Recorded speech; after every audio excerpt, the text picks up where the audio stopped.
बिस्मिल्लाहिर्रहमानिर्रहीम। अस्सलाम वालेकुम। तारिक जावेद खोखर एडवोकेट। उम्मीद करता हूँ कि आप सब ठीक होंगे। अल्लाह पाक सबको अपनी हिफ्ज़-ओ-मा में रखे। तो आज का हमारा टॉपिक है जी कि अगर कोई आपके ख़िलाफ़ एक एफ़आईआर दर्ज करा देता है और वो झूठी एफ़आईआर होती है और कोई उसमें या तो कोई वक़ूआ ही नहीं हुआ होता और या फिर ये है कि वो जिस शख्स या अशख़ास जिनके ख़िलाफ़ एफ़आईआर दर्ज कराई गई है उनका उस वक़ूआ से कोई ताल्लुक़ ही नहीं है और ये अदालत में या मजिस्ट्रेट में या जो भी ट्रायल कोर्ट है वहाँ से ये साबित हो जाता है कि ये झूठी एफ़आईआर थी, ये फ़ाल्स एलिगेशन लगाई गई थी इस शख्स पर और उस पूरे मुकदमे में उसके पास कोई ऐसी शहादत नहीं आई जिसके से ये साबित हो सके कि इस वक़ूए के साथ इस मुल्ज़म का कोई ताल्लुक़ था। तो अदालत उसको बाइज़्ज़त बरी कर देती है।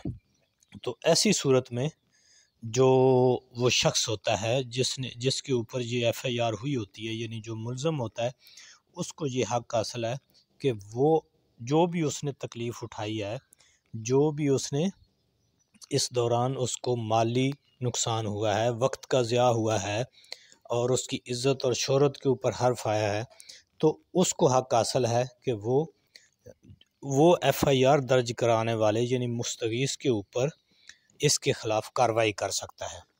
इसमें दो किस्म की कार्रवाइयाँ वो कर सकता है। एक तो ये कि वो उसके ख़िलाफ़ 182 की दफ़ा के तहत वो कार्रवाई कर सकता है। सीआरपीसी की 182 के तहत वो कार्रवाई उसके ख़िलाफ़ कर सकता है और ये कार्रवाई पुलिस जो है की तरफ से जनरेट की जाती है।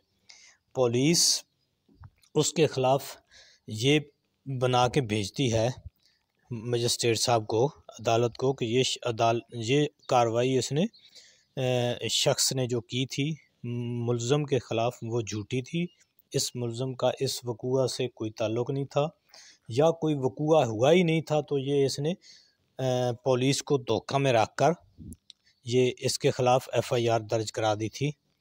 मजाज अथॉरिटी जो थी उनसे हक़ायक़ को छुपा कर इसने इसके ख़िलाफ़ ये एलिगेशंस लगाई थी।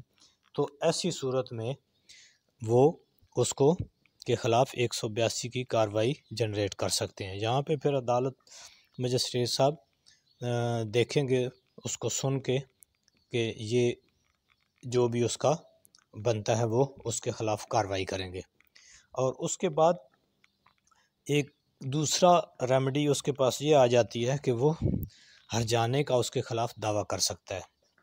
यानी जो भी उसको मेंटली, माली, जिस्मानी और उसकी इज़्ज़त और शोहरत के ऊपर इस एफ़आईआर की तरफ से जो हर्फ़ आया था उसके लिए वो उसके ऊपर जो है वो दावा कर सकता है और अदालत में वो साबित करेगा कि मेरा इस वक़ूआ से कोई ताल्लुक़ नहीं था या ये सिरे से वक़ूआ ही नहीं हुआ था, जो भी उसके हक़ायक़ होंगे, क्योंकि अदालत की जितनी कार्रवाई होगी उसके डॉक्यूमेंट्स उसके पास होंगे।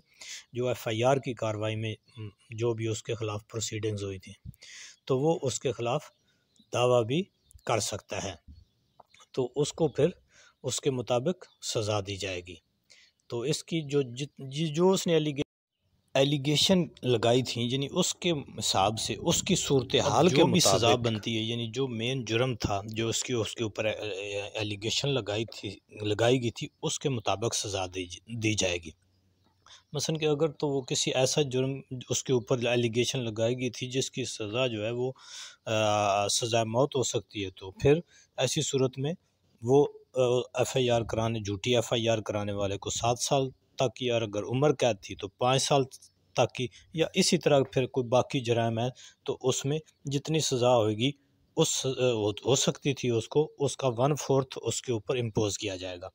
तो ये अदालत जो है वो सारी शहादतें लेकर सारा शोर करके फिर इसके ऊपर जो मजिस्ट्रेट साहब हैं वो सज़ा देंगे। दूसरा उसके पास सिविल सूट वो कर सकता है, यानी उसके पास हर्जाना का दावा वो कर सकता है मुस्तगीस के ऊपर जो मुल्ज़म था कि मैं बाइज़्ज़त बरी हो गया हूँ, ये झूठी एफ़आईआर या एलिगेशन जिसने मेरे ऊपर लगाई थी और इससे मेरी इज़्ज़त, शोहरत, मेरे वक्त और मेरी जो बाकी चीज़ें थी मेरे कारोबार का, उसका बहुत नुकसान हुआ है।